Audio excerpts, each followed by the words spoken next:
Praise the lord. దేవునికి మహిమ కలుగును గాక. నజరేయుడగు యేసు క్రీస్తు నామములో మీ అందరికీ శుభములు, ఆశీర్వాదములు తెలియజేస్తున్నాను. లేఖన భాగములో నుంచి ఒక మాట చదువుకొని వాక్యపు వివరణలోనికి మనం వెళ్దాము. ఈరోజు నా వాక్యము ఒక టైటిల్ ఏంటంటే, నా ప్రసంగం యొక్క పేరు ఏమిటి అంటే, యేసు రక్తమును గూర్చి కోరాహు కుమారుల సాక్ష్యము. ఇది టైటిల్. ముందుగానే చెబుతున్నాను, కాస్త శ్రద్ధగా వాక్యాన్ని చివరిదాకా వినాలని నా మనవి. బైబిల్ గ్రంథములో నుంచి 84వ కీర్తన 3వ వచనములో 2వ భాగమును నేను చదువుతున్నాను. నీ బలిపీఠమునొద్దనే పిచుకలకు నివాసము దొరికెను, పిల్లలు పెట్టుటకు వాన కోవెలకు గూటి స్థలము దొరికెను. ప్రార్థన చేసుకుందాము. ప్రేమ కలిగిన మా ప్రియ పరలోకపు తండ్రి, సర్వశక్తిమంతుడా, మహిమ ఘనత ప్రభావములకు యోగ్యుడా, సర్వాధికారి, జీవాధిపతి యేసు దేవా, నీకే స్తోత్రాలు స్తుతులు చెల్లిస్తున్నాను. చదవబడిన పరిశుద్ధ వాక్య భాగములో నుండి నాతో, మాతో, మా అందరితో మాట్లాడండి, కృప చూపించమని యేసుక్రీస్తు వారి శ్రేష్టమైన నామమున ప్రార్థన చేస్తున్నాను నా ప్రియమైన పరలోకపు తండ్రి. ఆమేన్, ఆమేన్. ప్రభునందు ప్రియులారా, 42వ కీర్తన నుండి కొన్ని కీర్తనలు కోరాహు కుమారులు రచించినట్లు కనబడుతుంది. తర్వాత మనకు ఈ 84వ కీర్తన, 85వ కీర్తన మరియు 87, 88 కీర్తనలు కూడా కోరాహు కుమారులు రచించినట్లు కనబడుతుంది. ఈ కోరాహు కుమారులు పాట రాశారు. ఒక్కరు కాదు రాసింది, 4 కుమారులు కోరాహుకున్నారని చరిత్ర చెబుతుంది.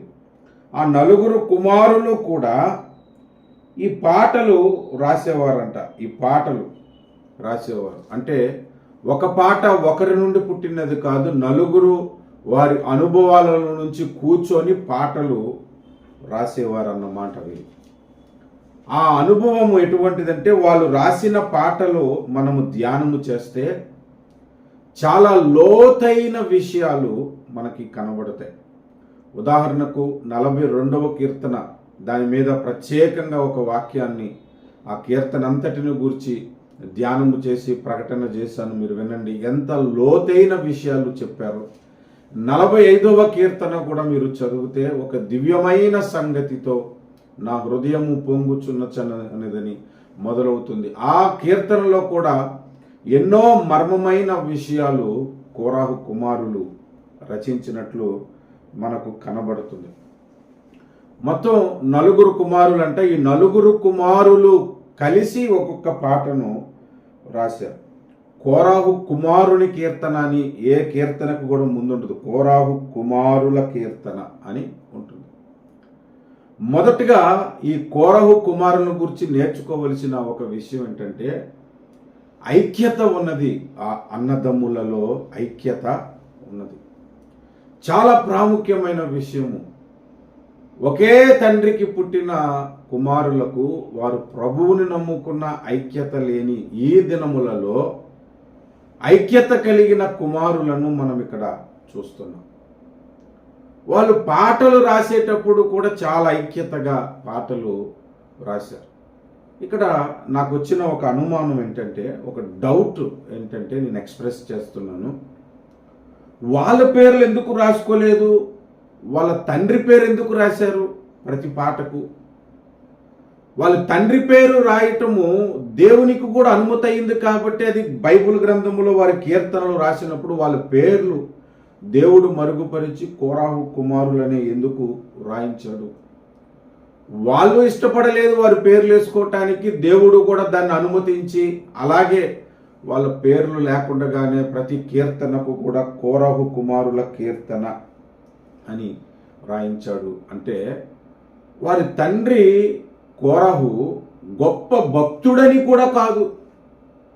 ఇన్ఫ్యాక్ట్ మనం ఆలోచన చేస్తే కోరహు దేవునికి విరోధమైన పాపము చేసి దేవుని శాపమునకు గురైపోయిన ఒక భక్తిహీనుడు దేవుని కోపానికి గురైపోయినటువంటి వ్యక్తి. అలాంటిది ఆయన తండ్రి పేరే వేసుకుంటూ వీళ్ళు పాటలు ఎందుకు రాయాలి? దానిని దేవుడు ఎందుకు అనుమతించాలి? అసలు కోరాహును గురించి కొన్ని మాటలు మనం తెలుసుకొని ఆ తర్వాత వారి కుమారుల యొక్క సాక్ష్యమును మనము ధ్యానం చేద్దాం.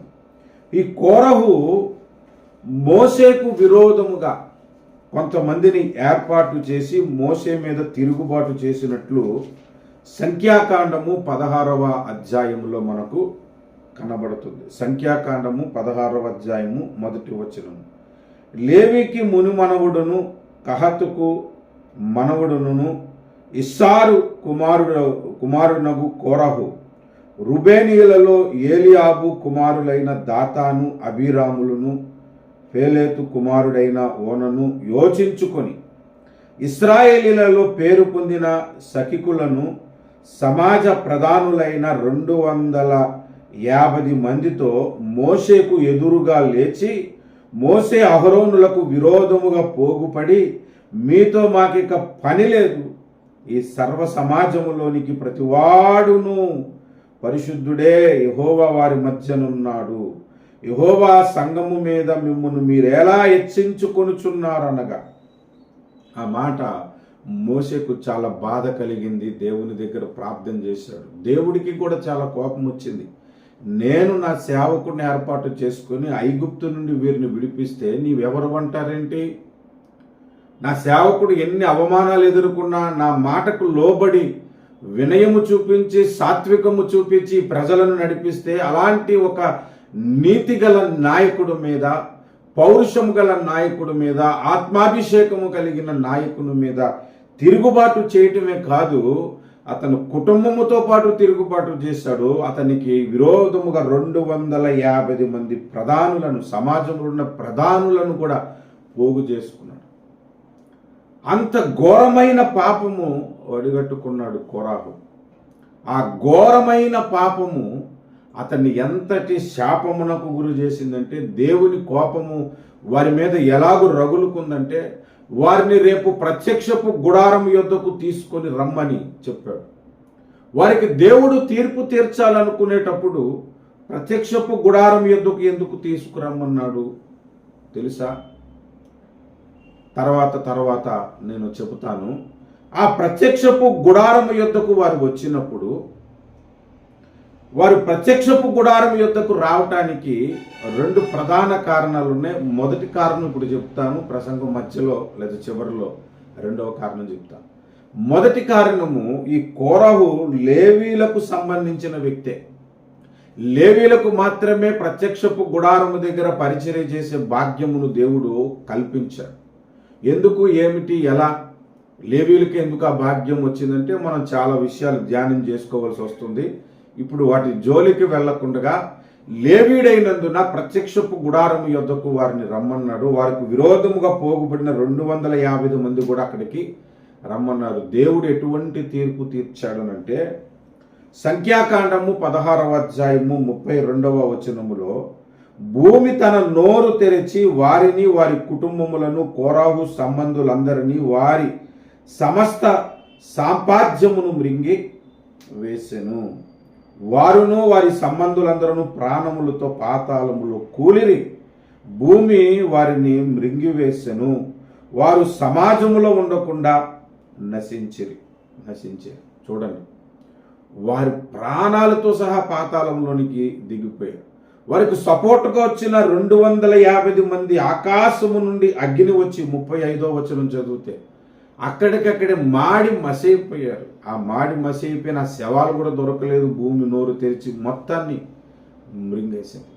అటువంటి భయంకరమైన శిక్ష, తీర్పు దేవుడు కోరాహు మీదకు పంపించాడు. అలాంటి కోరాహును గురించి యోధాపత్రికలో కూడా రాయబడి ఉంది. కోరాహు వంటి పాపము దేవదూతలు కూడా చేశారంట. కోరాహు మొట్టమొదటి వ్యక్తి కాడు. అతని కంటే ముందు దేవదూతలు కూడా అటువంటి పాపము చేశారు. యోధాపత్రిక 11వ వచనము, అయ్యో వారికి శ్రమ, వారు కయోను నడిచిన మార్గమున నడిచిరి, బహుమానము పొందవలనని బిలాము నడిచిన తప్పు త్రోవలో ఆతురతముగా పరిగెత్తిరి, కోరాహు చేసినట్లు తిరస్కారము చేసి నశించిరి. అంటే ఈ వచనానికి ముందు దేవదూతలను గురించి మాట్లాడి దేవదూతలు కోరాహు చేసిన పాపము చేశారు అని అర్థమవుతుంది. భయంకరమైన ఆ పాపము కోరాహు కుటుంబాన్ని శపించి వేసింది. అయితే ఇక్కడ నేర్చుకోవలసిన ఒక విషయం ఏమిటంటే, సంఖ్యాకాండము 26వ అధ్యాయములో, సంఖ్యాకాండము 26వ అధ్యాయము 11వ వచనము మనం చదివితే, అయితే కోరాహు కుమారులు చావలేదు. అది అక్కడ మనం నేర్చుకోవలసిన పాయింట్. అయితే కోరాహు కుమారులు చావలేదు. వారెందుకు చావలేదు? ఎప్పుడైనా ఆలోచించారా?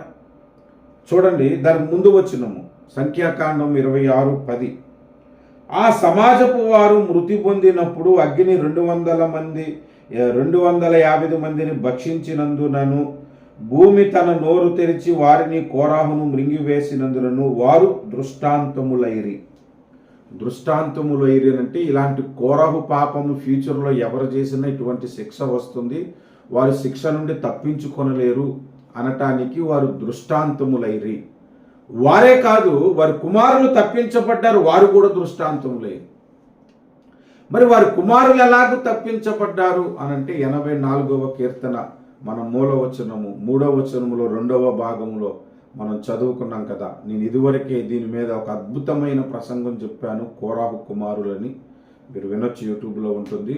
దాదాపు 12 ఏళ్ల క్రిందటే చెప్పాను. ఇక్కడ చూడండి, బలిపీఠమునొద్దనే మాకు నివాసము దొరికెను అని అన్నారు. ప్రత్యక్షపు గుడారము దగ్గర ఎంట్రన్స్లోనే బలిపీఠం ఉంటుంది. ఈ ప్రత్యక్షపు గుడారము దగ్గర దేవుడు వారికి తీర్పు తీర్చాలని ఎందుకు అనుకున్నాడు అని అంటే, వారు లేవీలు కాబట్టి అని మొదటి విషయం చెప్పాను. రెండో విషయం ఇప్పుడు చెప్తున్నాను.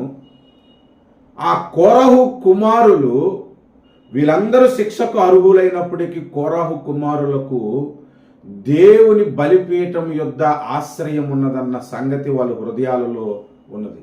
ఎన్నోసార్లు బలులు అక్కడ అర్పిస్తున్నప్పుడు లేవీలైనందున పాప పరిహారం అక్కడ దొరుకుతుందన్న సంగతి వారి హృదయములలో గట్టిగా ముద్రించబడింది.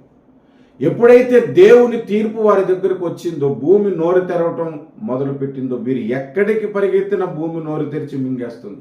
వీరు ఎక్కడికి పరిగెత్తిన ప్రపంచంలో అగ్ని వారి మీదకి వచ్చి కాల్చి వేస్తుంది. వారు ఎక్కడికి వెళ్ళినా అగ్ని వస్తుంది, ఎక్కడికి వెళ్ళినా భూమి చీలుకుపోయి వారిని మృంగివేస్తుంది. దాని నుండి తప్పించుకోవాలంటే ఒకే ఒక మార్గము వారు తెలుసుకున్నది ఏంటంటే బలిపీఠము. ఎటువంటి పాపమునకైనా బలిపీఠం యొద్ద సమాధానం దొరుకుతుందని వారు కుమారులు గ్రహించారు. కాబట్టి ఆ బలిపీఠమునొద్దకు దేవుడు వారిని తీసుకురమ్మన్నారు, ఆ ప్రత్యక్షపు గుడారం యొద్దకు తీసుకురమ్మన్నారు. అంటే దేవుడు శిక్షించేటప్పుడు ఏం ఆలోచిస్తున్నాడంటే, మారు మనసు పొందే ఆఖరి అవకాశం వస్తాడు. ఆ బలిపీఠముకు దగ్గరలో ప్రత్యక్ష గుడారం దగ్గరకు వచ్చినప్పుడు ఈ కోరాహు, అయ్యా నేను చేసిన తప్పని ఆ బలిపీఠాన్ని ఆశ్రయించుంటే కోరాహును మింగివేసి ఉండేది కాదు. కానీ కోరాహు కుమారులు ఆ బలిపీఠమును ఆశ్రయించారని 84వ కీర్తన 3వ వచనము మనకి సాక్ష్యము చెబుతుంది. అందుకే భూమి వారిని మృంగలేదు, ఎందుకంటే బలిపీఠాన్ని పట్టుకున్నారు, బలిపీఠాన్ని ఆశ్రయించారు. అగ్ని వారిని దహించలేదు, ఎందుకంటే బలిపీఠాన్ని వారు ఆశ్రయించారు. కాబట్టి ఇక్కడ ఒక గొప్ప పాఠము దేవుడు మనకి నేర్పిస్తూ ఉన్నాడు. అదేంటంటే, ఈ బలిపీఠము యేసు శిలువ మరణమునకు సాదృశ్యము. ప్రత్యక్షపు గుడారములో ప్రతి మెటీరియల్ కూడా, ప్రతి పరికరము కూడా క్రీస్తుకు సాదృశ్యమే. బలిపీఠము క్రీస్తుకు సాదృశ్యము, గంగాలము క్రీస్తుకు సాదృశ్యము, దీపవృక్షము క్రీస్తుకు సాదృశ్యము, రొట్టెల బల్ల క్రీస్తుకు సాదృశ్యము, ధూపవేదిక క్రీస్తుకు సాదృశ్యము, మందసము క్రీస్తుకు సాదృశ్యము, కరుణాపీఠము క్రీస్తుకు సాదృశ్యము. ప్రత్యక్షపు గుడారములో ప్రతి భాగము క్రీస్తుకు సాదృశ్యముగానే కనబడుతుంది. బలిపీఠము యేసు శిలువ మరణమునకు సాదృశ్యముగా కనబడుతున్నది. అంటే వీరు ఎవరిని ఆశ్రయించారు అనంటే యేసు రక్తమును వీరు ఆశ్రయించారని ఒక దృష్టాంతముగా దేవుడు మనకి చూపించాడంట. అదే సంఖ్యాకాండం 26:11 చదువుకున్నాం. 11:10లో మనం 10:11లో మనం ఏం చదివామంటే దృష్టాంతములైరి అని చదువుకున్నాం. అంటే యేసు రక్తాన్ని ఆశ్రయించినప్పుడు ఎటువంటి పాపమునైనా దేవుడు క్షమిస్తాడు, వాటి నుండి తప్పిస్తాడు అనే ఒక గొప్ప పాఠాన్ని ఈ కోరాహు కుమారులు మనకి నేర్పిస్తున్నారు. ఈ కోరాహు కుమారుల యొక్క సాక్ష్యములో మొట్టమొదటిగా మనం ఏం నేర్చుకున్నామనంటే సహోదరుల ఐక్యత వారిలో కనబడుతున్నది అనేది మొట్టమొదటిది. రెండవది, యేసు రక్తమును ఆశ్రయించుట వలన పాపము నుండి విముక్తి కలుగుతున్నది అనే ఒక సాక్ష్యాన్ని వారు కలిగి ఉన్నారు. దయచేసి ఒక వచనాన్ని చూద్దాము. హెబ్రీ పత్రిక 9వ అధ్యాయము 14వ వచనము. హెబ్రీ పత్రిక 9:14. నిత్యుడగు ఆత్మ ద్వారా తన్ను తాను దేవునికి నిర్దోషినిగా అర్పించుకొనిన క్రీస్తు యొక్క రక్తము నిర్జీవ క్రియలను విడిచి జీవము గల దేవుని సేవించుటకు మీ మనస్సాక్షిని ఎంతో ఎక్కువగా శుద్ధి చేయును అన్న. యేసు రక్తము మనస్సాక్షిని శుద్ధి చేస్తుంది, మన పాపములను కడుగుతున్నది అని నేర్చుకున్నారు వీళ్ళు. ఎప్పుడు? క్రీస్తును ముందుగానే వాళ్ళు హృదయాలలో గ్రహించి ఆ ప్రత్యక్షపు గుడారములో కనబడుతున్న బలిపీఠము మన కొరకు బలి అవ్వబోతున్న క్రీస్తు రక్తము అని, క్రీస్తు శిలువ మరణమునకు సాదృశ్యమని ముందుగా ఎరిగిన భక్తులు వాళ్ళు, కోరాహు కుమారుడు. అది ఎరగని వాడు వాని తండ్రి. చూడండి, 1 యోహాను పత్రిక 2వ అధ్యాయము 1వ వచనములో ఏమి రాయబడి ఉందో, నా చిన్నపిల్లలారా, మీరు పాపము చేయకుండుటకై ఈ సంగతులు మీకు రాయిచున్నాను. ఎవడైనను పాపము చేసిన ఎడల నీతిమంతుడైన యేసుక్రీస్తును ఉత్తరవాది తండ్రి యొద్ద మనకున్నాడు. ఆయనే మన పాపములకు శాంతికరమై ఉన్నాడు. మన పాపములకు మాత్రమే కాదు, సర్వలోకమునకు శాంతికరమై ఉన్నాడు అని అక్కడ రాయబడిన మాట చూడండి. అంటే కోరాహు కుమారులు మనకిస్తున్న సాక్ష్యం ఏంటంటే యేసు రక్తము ప్రతి పాపము నుండి విడుదల కలుగు చేయును అనే సాక్ష్యము ఇస్తున్నారు. మరి ఈనాడు క్రైస్తవ సమాజము ఆయన రక్తమును గూర్చిన బోధలు ఉన్నాయా?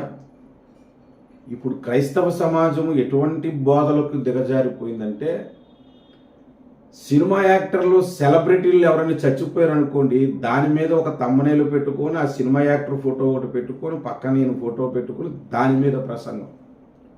ఒకవేళ ఏ పాస్టర్ గారైనా తప్పు చేసి దొరికిపోయాడు అనుకోండి, దాని మీద ఒక ప్రసంగం. వారిని వీరిని దూషించుకోవటానికే తప్ప యేసు రక్తమును ప్రకటించే భక్తిపరులు తక్కువైపోయారు ఈనాడు. ఎటువంటి సాక్ష్యము కలిగి ఉన్నాం మనం?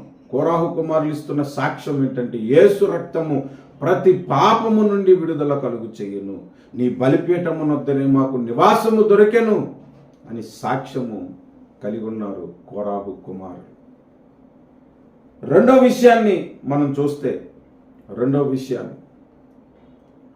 కోరాహు కుమారులు కలిగి ఉన్న సాక్ష్యము చూస్తే, సర్వ సమాజము కూడా ఆ దినములలో కోరాహు సంబంధులతోని సహవాసం చేసేవారు కాదు.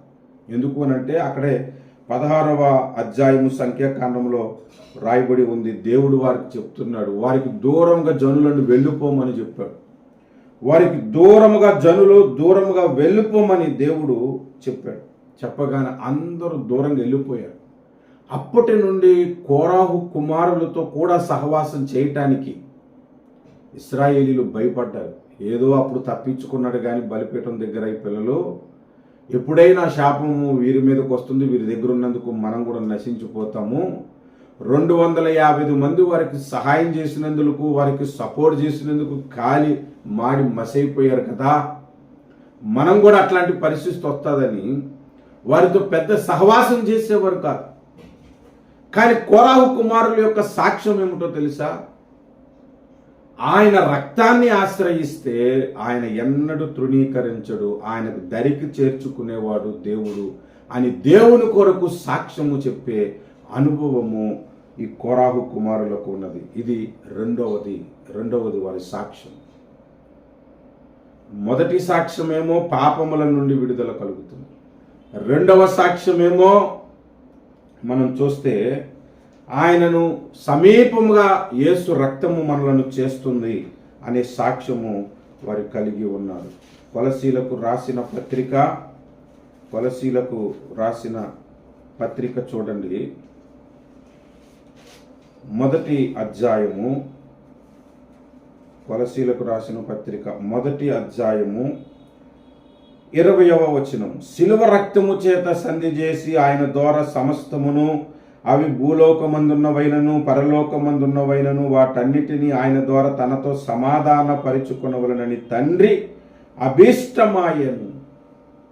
యేసు రక్తము వలన తండ్రితో సమాధానం ఉంటుంది, తండ్రికి దగ్గరగా చేరగలుగుతాము అనే సాక్ష్యము వీరుకున్నది. ఇంకొక మాట కూడా చూద్దాం. హెబ్రీ పత్రిక 10వ అధ్యాయము 19-22 వచనాలు. 19 నుండి చదివితే, సహోదరులారా, యేసు మన కొరకు ప్రతిష్ఠించిన మార్గమున అనగా నూతనమైనది జీవము గలది అయిన ఆయన శరీరమును తెర ద్వారా ఏర్పరచబడినది అని అయిన మార్గమున ఆయన రక్తము వలన పరిశుద్ధ స్థలమునందు ప్రవేశించుటకు మనకు ధైర్యము కలిగి ఉన్నది. ఆయన రక్తము ద్వారా ఆయనకు సమీపముగా వెళ్ళే ధైర్యము కలుగు చేస్తున్నదట.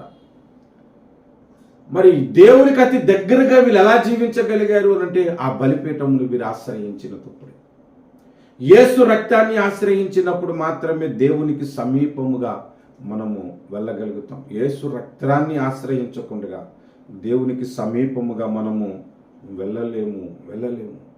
కనుక ప్రియమైనటువంటి సహోదరులారా, ఆయన రక్తమును తృణీకరించొద్దు. ఆయన రక్తమును గూర్చిన సాక్ష్యము ఈ కోరాహు కుమారులు కలిగి ఉన్నారు.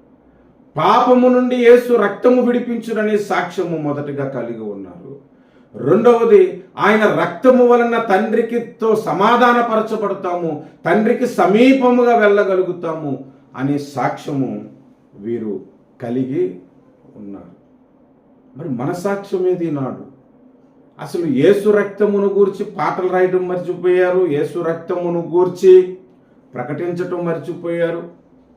ఇప్పుడు అంతా ప్రసంగాలన్నీ మార్పు చెంది అంత టెక్నాలజీ ప్రకారంగా ఏదో ఒకటి సాధించాలని ఒక దుర్బోధనలోనికి దిగజారిపోయిన పరిస్థితి వచ్చింది.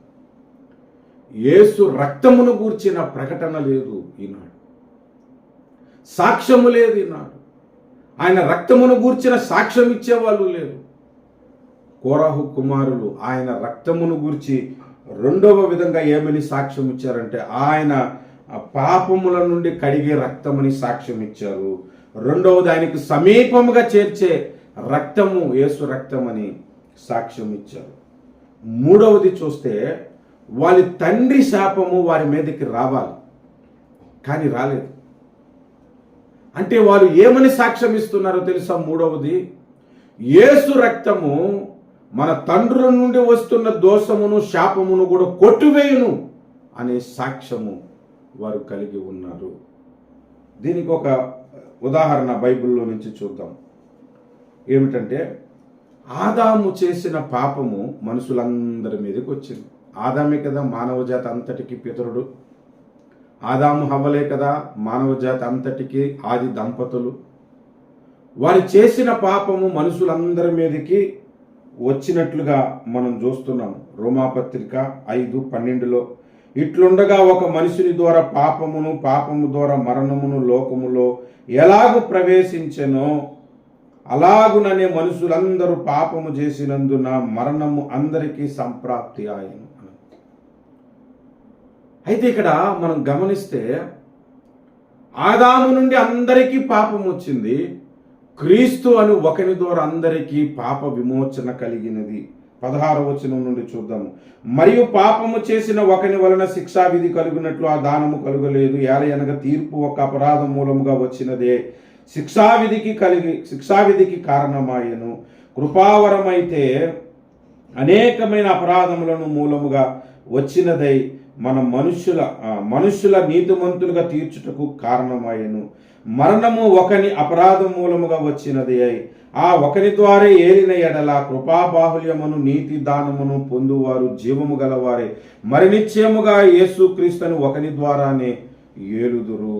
ఇంకా కంటిన్యూగా చదివితే ఒకరి నుండి పాపం వచ్చింది, ఒకరి నుండి పాప విమోచన కలిగింది, ఒకరి నుండి మరణం వచ్చింది, ఇంకొకరి నుండి జీవము కలిగినది. ఆ జీవము ఎవరి ద్వారా కలిగిందంటే యేసు రక్తము ద్వారా కలిగినదని, యేసు చేసిన త్యాగము ద్వారా కలిగినదని ఇక్కడ రాయబడి ఉంది. అంటే ఆదాము నుండి వస్తున్న శాపము పాపము మానవ జాతికి బ్రేక్ ఎప్పుడు ఇచ్చింది అనంటే యేసు రక్తము వలన కలుగుతున్నది అనే సాక్ష్యము వీరు ఇక్కడ చెబుతున్నారు. మూడవది, మీ తండ్రుల దోషము, పితరుల దోషము, పూర్వీకుల దోషము, వారి పాపము శాపము మీ మీదకు రాకుండా యేసు రక్తము మీకు సంపూర్ణముగా విడుదల కలుగు చేస్తుందనే సాక్ష్యము కోరాహు కుమారులు కలిగి ఉన్నారు. ఇది మూడవదిగా వారు కలిగి ఉన్న గొప్ప సాక్ష్యం. దేవునికి స్తోత్రం కలుగును గాక. హల్లెలూయా, హల్లెలూయా. నాలుగవదిగా వారు కలిగి ఉన్న గొప్ప సాక్ష్యం ఏంటంటే, మీరు కీర్తనల గ్రంథము చూస్తే ఎక్కువ కీర్తనలు దావీదు రాశాడు. ఆ తర్వాత ఎక్కువగా కీర్తనలు రాసినటువంటి వ్యక్తులలో కోరాహు కుమారులు కనబడతారు. మోషే కూడా కీర్తనలు రాశాడు. మోషే వారికి సమకాలికుడే కదా. మోషే రాసిన కీర్తనలు ఒక 4 కీర్తనలు మనకు బైబిల్లో కనబడుతున్నాయి. 4-5 నాకు లెక్క తెలియదు కానీ ఉన్నాయి. కోరాహు కుమారులు కూడా కీర్తనలు రాశారు, కానీ మోషే కంటే ఎక్కువ రాశారు. నేను చెప్తుంది ఏంటంటే, మోషే కంటే కూడా కోరాహు కుమారులు గొప్ప భక్తి జీవితం జీవించారనేది కాదు, కానీ మోషే వంటి భక్తి జీవితానికి అతి దగ్గరగా భక్తి చేసినటువంటి వ్యక్తులుగా ఈ కోరాహు కుమారులు వారి తర్వాత తరము వారు కనబడుతూ ఉన్నారు. ఒక విషయం మీరు గమనించాలి. కోరాహుకు పుట్టిన కుమారుల కీర్తనలు రాయలేదు. ఆ తర్వాత తరము వారు కూడా ఆ కీర్తనలు రాసుకుంటూ వచ్చి కోరాహు పేరే పెట్టుకున్నారు వాళ్ళ కీర్తనలకు. ఆ తర్వాత కొన్ని తరాలకు ఈ కీర్తనలు కోరాహు కుమారులు రాశారంటే కోరాహు కుమారుల కుమారులు కూడా ఆ కీర్తనలు రాశారన్నమాట. కానీ మేమెవరు అంటే ఘోర పాపము చేసిన కోరాహు కుటుంబీకుల్లోంచి పుట్టినటువంటి వారము, ఆయన సంతతిలోని వారము. ఆయన దేవుడు మా మీదకు శాపము రాకుండా బలిపీఠము మమ్మలను కాపాడింది అని ఒక సాక్ష్యము వారు కలిగి ఉన్నారు. మా భక్తికి మూలాధారమైనది యేసు రక్తము అనే సాక్ష్యము వారు కలిగి ఉన్నారు. ఇంకొంచెం లోతుగా మనము వెళ్తే చూడండి. కోరాహు కుమారులు ఎన్నో మర్మమైన విషయాలు బైబిల్లో వ్రాయించారు. సంఘమును గూర్చి వ్రాశారు, మందిరమును గూర్చి వ్రాశారు. మీరు 45వ కీర్తన చదవండి. రాణి ఓఫీరు అను అపరంజితో అలంకరించుకున్న సంఘమును గురించి వారు రాశారు. 87వ కీర్తన చూడండి. రాబోవు తరములలో ఉండబోతున్న సంతతిని గూర్చి, ఇశ్రాయేలీలను గూర్చి, భూజనులను గూర్చి వారు రచించారు. మర్మమైన విషయాలు ఎన్నో వారు తెలియజేశారు. మోషే ఒక్కడే కాదు, అనేకమైన మర్మాలు మనకు తెలియజేసింది. సేనాయి పర్వతం మీద దేవునితో సహవాసము చేసి అనేకమైన మర్మాలు, దైవ గ్రంథములోని మర్మాలు, ప్రత్యక్షపు గుడారము గూర్చిన మర్మాలు, సృష్టి ప్రారంభమును గూర్చిన మర్మాలు మోషే మనకు తెలియజేశాడు. కానీ అదే దేవునితో సహవాసము చేసి ఆయన రక్తము చేత కడగబడిన కోరాహు కుమారులు అనేకమైన మర్మాలు తెలియజేశారు. అది వారి భక్తి జీవితం యొక్క సాక్ష్యం. వారి భక్తి జీవితం యొక్క సాక్ష్యం. ఇంకొక సాక్ష్యం ఏంటో తెలుసా? ఏ కీర్తనలో కూడా వారు వాళ్ళ పేరు పెట్టుకోలేదు. పేరు కానీ కీర్తి కానీ వారు ఆశించలేదు. ఎంత గొప్ప సాక్ష్యం కలిగి ఉన్నారండి కోరాహు కుమారులు. కోరాహు ఘోరమైన పాపము చేసినప్పటికీ వారి కుమారులు మంచి భక్తి జీవితం చేశారు. కొంతమంది మంచి భక్తి పరులకు చాలా చెడ్డ కుమారులు పుడతారు, చెడ్డ కుమార్తెలు పుడతారు. దాన్ని బట్టి కొంతమంది తండ్రిని అవమానపరుస్తారు. ఒరే, నువ్వు పాస్టర్ అయ్యుండి, నువ్వు సేవకును అయ్యుండి, నువ్వు దైవజనుడు అయ్యుండి, నీ కొడుకేంటి బూతులాడుతున్నాడు, నీ కొడుకేంటి వ్యభిచారి, నీ కొడుకేంటి తాగుబోతు, నువ్వేం సేవ చేసావు అని అంటారు. కానీ నేను చెప్తున్నాను, భక్తి అనేది ప్రతి ఒక్కరి ఇండివిజువాలిటీ. ఒకరి నుండి ఒకరికి విశ్వాసం వస్తుంది, కానీ ఆ విశ్వాసాన్ని కాపాడుకునే సామర్థ్యము, ఆసక్తి మనలోనే ఉండాలి, మనలోనే ఉండాలి.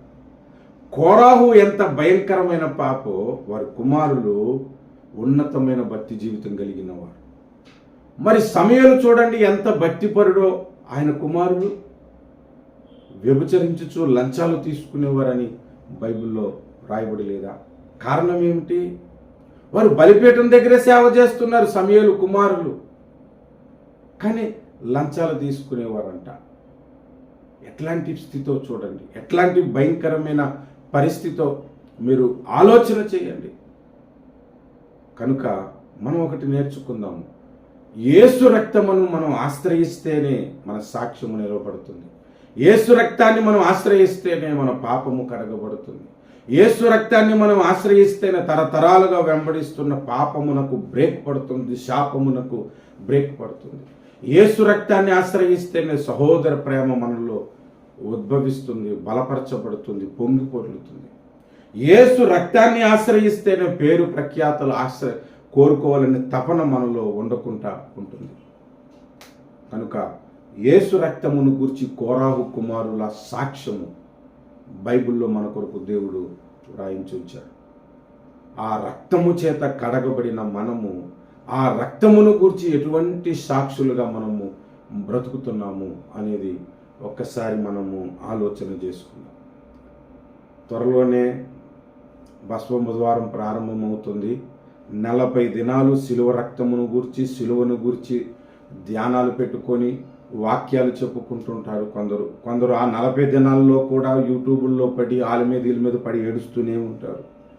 ఆ రక్తమును గూర్చిన సాక్ష్యము కలిగి మనం జీవించాలని దేవుడు పరిశుద్ధాత్మ ద్వారా మిమ్మలను హెచ్చరిస్తున్నాడు. God bless you, God bless you. ప్రార్థన చేసుకుందాం. ప్రభువా, నీ రక్తమును గూర్చిన సాక్షులుగా మేము బ్రతకటానికి కృప చూపించమని యేసుక్రీస్తు వారి శ్రేష్టమైన నామమున ప్రార్థన చేస్తున్నాము మా ప్రియమైన పరలోకపు తండ్రి. ఆమేన్.